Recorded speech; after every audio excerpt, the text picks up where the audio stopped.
Sa isang matinding pagpapakita ng kapangyarihang militar, nagsagawa ang China ng isa sa pinakamalaking pagsasanay ng hukbo nito sa paligid ng Taiwan, na nagdulot ng matinding alalahanin sa rehiyon.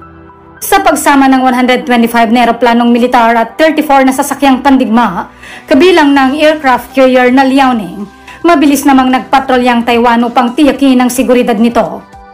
Pero ano nga bang ibig sabihin ng pagsasanay na ito, kaibigan?